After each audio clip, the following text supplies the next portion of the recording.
Magandang araw mga banateros. Naku po, breaking news po ito at kahit po tayo ay nasa kalagitnaan ng ating season break. Nang wewe, may season break pala si Banatay. Ang kapal ng mukha mong animal ka. Hindi, abang tayo po ay nandito at nagbabakasyon sa Land of the Rising Sun, ay meron pong importanteng email na pinadala sa akin po at itong email na ito ay nung ating pong pinagtanong-tanong at ating po itong ni-research, ay ito po ay lehitimong email mula sa isang tauhan ng ating Armed Forces of the Philippines. Naku po, patay tayo dito, matindi ito. Babasahin ko sa inyo yung email pero wag ho kayong wag ho kayong kukurap dahil napaka-importante ho, breaking news ho ito. At ako, ito lang akin lamang paalala ito mga kababayan babasahin ko po ay akin lamang po itong obserbasyon at opinion bilang isang mamamayan.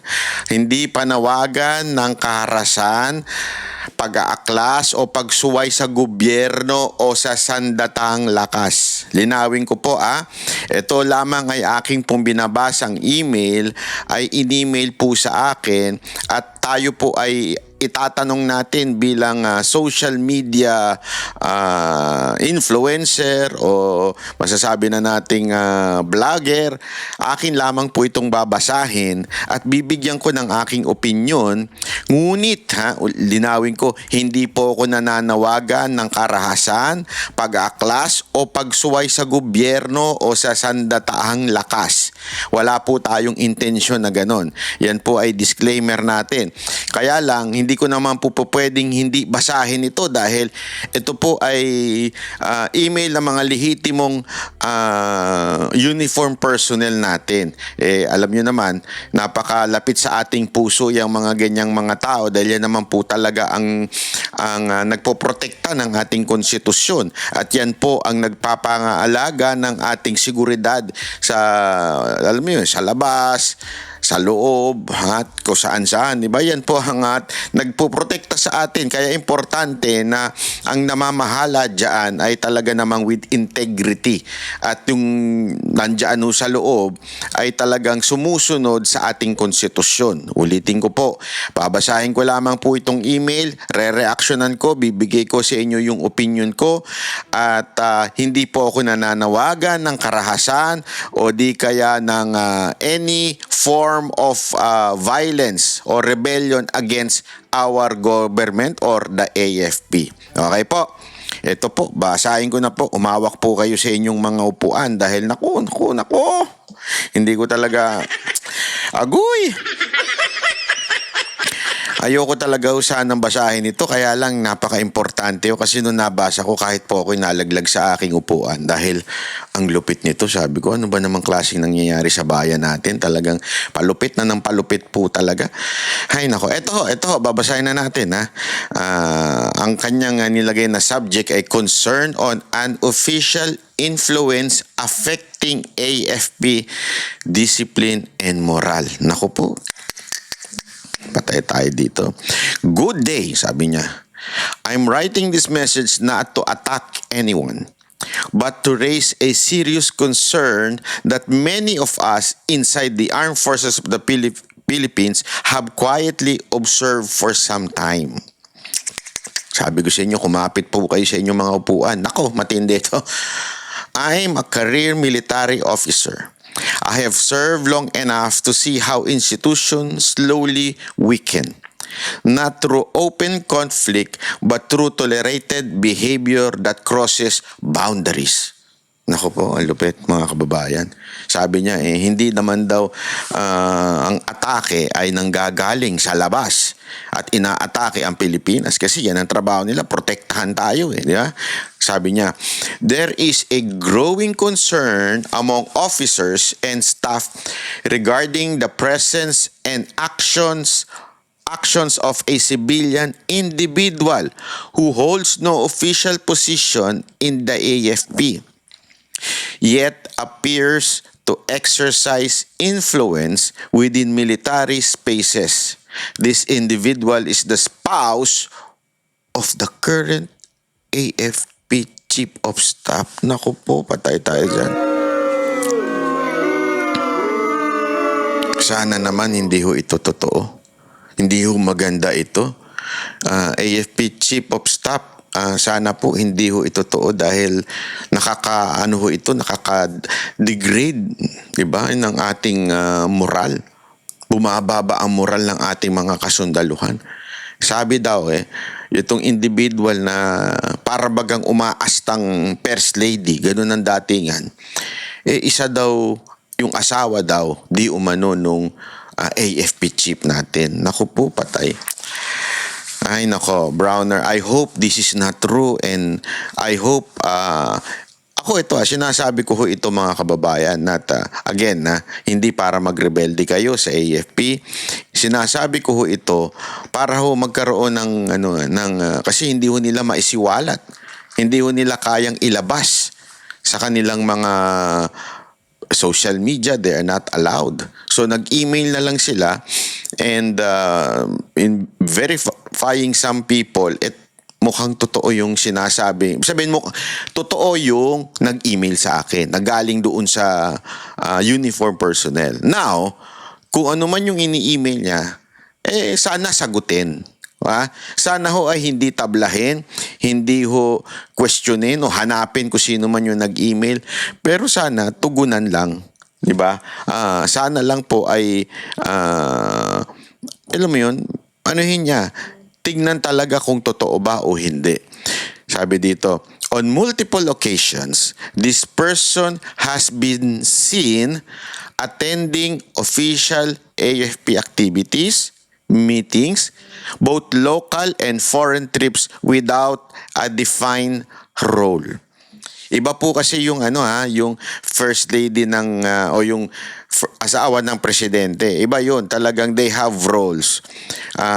Hindi man ito official role, pero talagang sila kinukonsidera na na yung gumagawa ng mga kung ano-ano, mga alam mo yun, mga events for mga bisita. Parang gano'n ang papel ng isang asawa. Although wala naman po yan talaga sa konstitusyon natin, pero yun ang usually ginagawa nila noon. Actually, ang gumanyan lang naman talaga is to si First Lady tsaka yung tatay din ni si Imelda, naalala nyo, yun Pero ito daw, yung asawa daw, di umano nung AFP chief, sabi, uma-attend daw ng AFP activities, meetings, both local and foreign trips. Ang tanong, kayong mga opisyal ng AFP, totoo ba ito? Nakikita nyo ba talaga yung asawa nito na uma-attend ng activities? Hindi, wala namang masama. Sa totoo lang, wala namang masama umattend ng activities.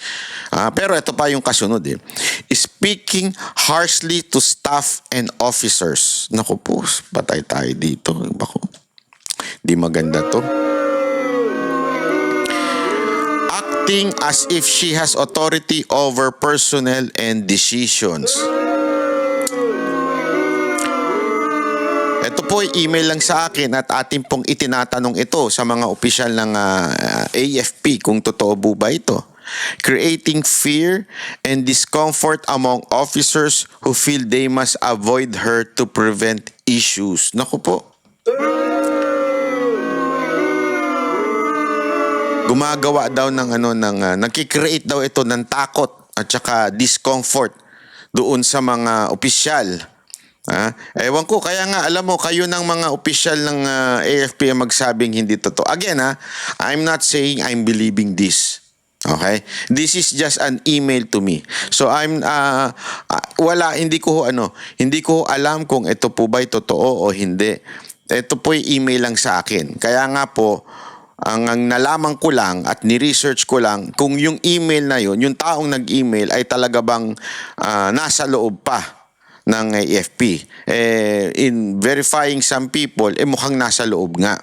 Ngayon, the content of what he is saying is hindi ko masasabing totoo o hindi totoo. Di ba? Sana lang sagutin at sabihin kung hindi. Di kung hindi, palakpakan, di ba? Mas mababuti yun.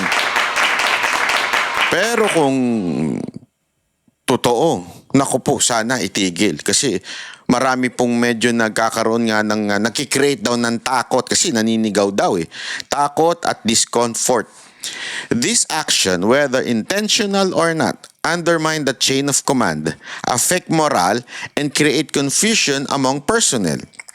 Influence in the AFP must always come from the rank, mandate, and duty, not from personal relationship. Naku po, para daw sabi dito, para bagang umaastang merong ranggo. Naku, hindi maganda yun. Sana hindi totoo. Hindi ako naniniwala na ganyan yan eh. Totoo lang.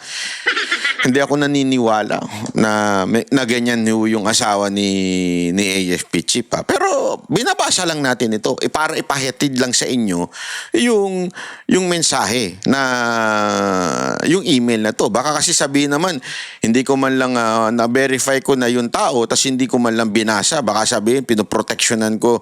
Wala po tayong pinoproteksyonan dito. Tayo po ay nagbabasa lang lamang at kaya nga ho natin itinatanong ang ating mga kababayan na nasa loob po ng AFP. Kayo po makakapagsabi kung totoo o hindi. Di ba? Yun, sabi dito, yan. Another concern that cannot be ignored is the very visible display of luxurious lifestyle. Naku po, patay kang bata ka. Naku.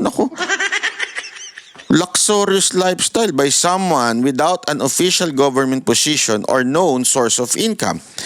In an institution funded by public money, such display naturally raise question and affect public trust, especially when our soldiers are expecting to live with discipline, restraint, and modesty.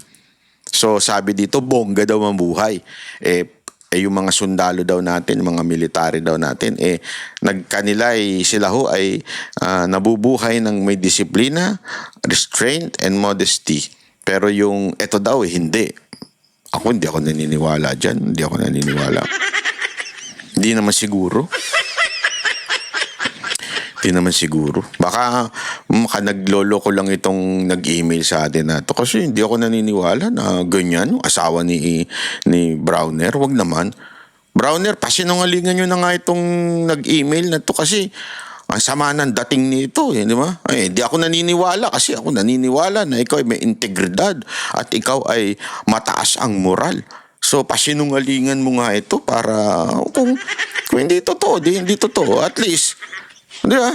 Hindi, tayo naman kasi we are living in a democratic country.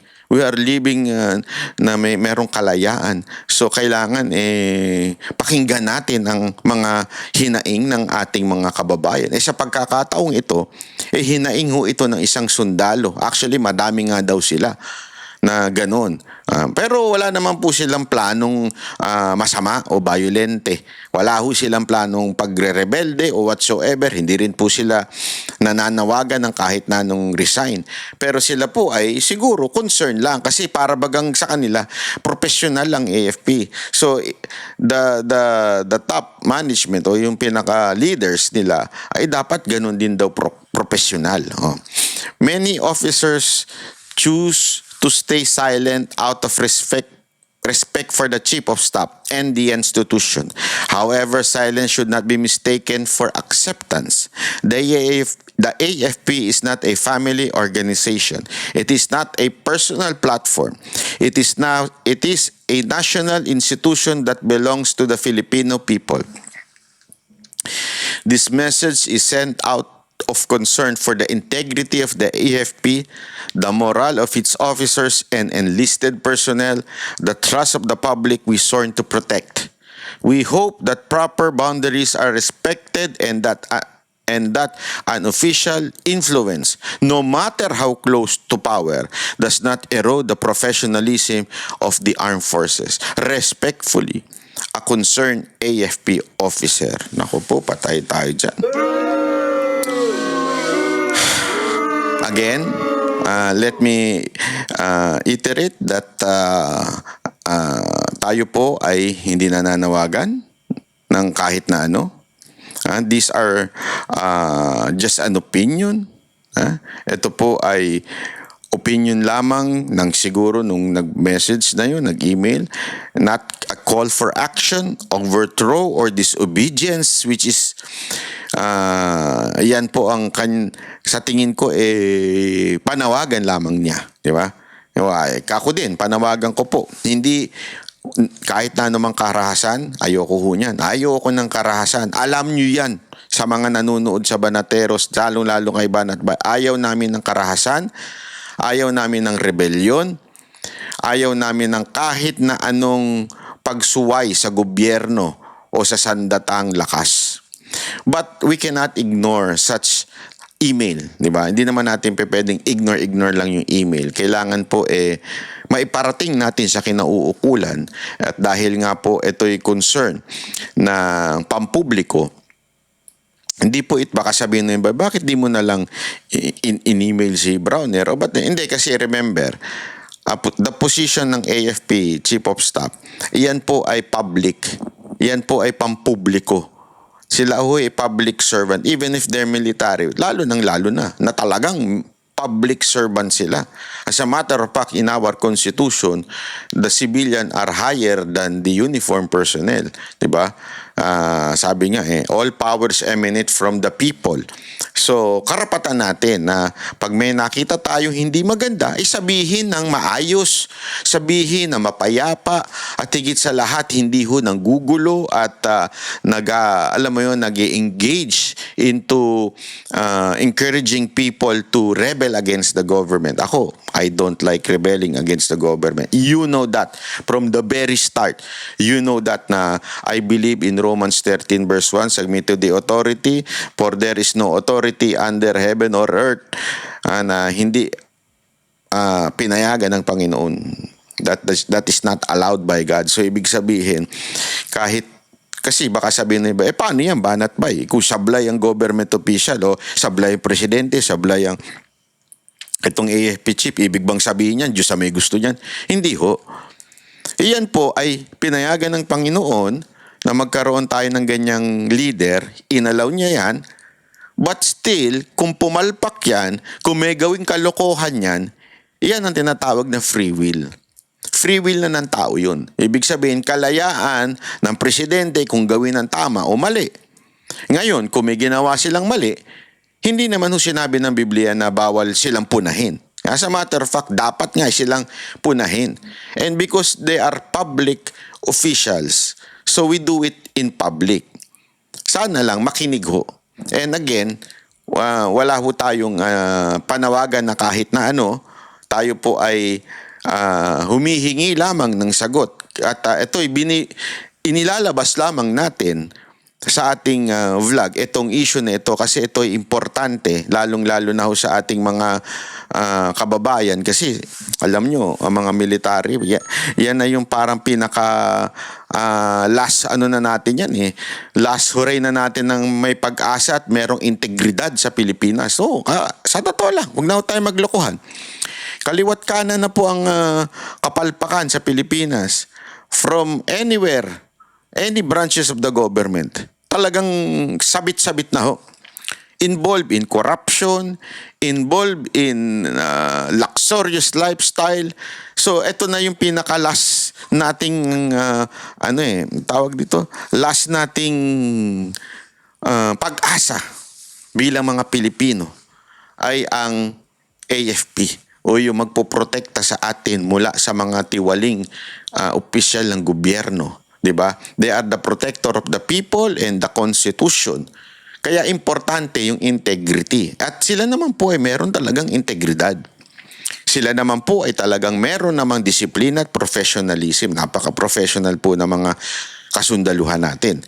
Kaya nga, yung mga ganito, importante na since tayo po ay nasa media, actually hindi lang po tayo sa social media, nasa SMNI din po tayo, yung mga ganitong concern ay dapat po natin itong inilalabas. Kasi yan po ang kanilang ang mensahe nitong mga to na nag-email sa atin, ilabas ho para ho makarating sa kataas-taasan. Kasi hindi ho nga, sabi nga dito, di ba, hindi nila parang many officers choose to stay silent out of respect. At saka syempre, takot din, di ba? Kasi nga, nagkakaroon ng parang fear na environment dahil daw doon sa asawa. Sabi pa nga dito, however, silence should not be mistaken for acceptance. Oh, the AFP is not a family organization. It is not a personal platform. It is a national institution that belongs to the Filipino people. Ito'y naglalabas lang ng damdamin. Atin din po sinasabit, nilalabas dito bilang special edition, breaking news so ito. Nilalabas po natin ito para naman malay nyo, pakinggan, di ba? Malay nyo makarating sa kataas-taasan ng AFP at magbago. Kasi yun naman ang nais natin. Hindi natin nais na bumaba sa pwesto, hindi natin nais na magrebelde. Ang nais natin magbago. Kung meron man mga pagkakamali, dapat ayusin. Kasi, again, there is no such thing as perfect government, perfect official. They can change. But it's up to them. Yung importante lang, how can they change if they do not know na meron na palang mga ganyang bulong-bulungan sa paligid? Pinararating lang natin yung bulong-bulungan na sinasabi ng email na ito para kung totoo, i-address na, ayusin na. At kung hindi naman totoo, maaaring sagutin din para naman maliwanagan ang ating mga kababayan. Okay? So, ito po'y special portion lang ng ating Banat by Live kasi medyo wala pang balita ngayon na maaari nating reaksyonan at tayo po ay nandito sa vacation mode. Pero bukas gagawa na tayo ng bagong video na i-upload dito. Okay? So maraming salamat po. God bless everyone. Sana po magkita-kita ulit tayo. Bukas mag-upload na po tayo ng bagong mga reaction video. Bye-bye.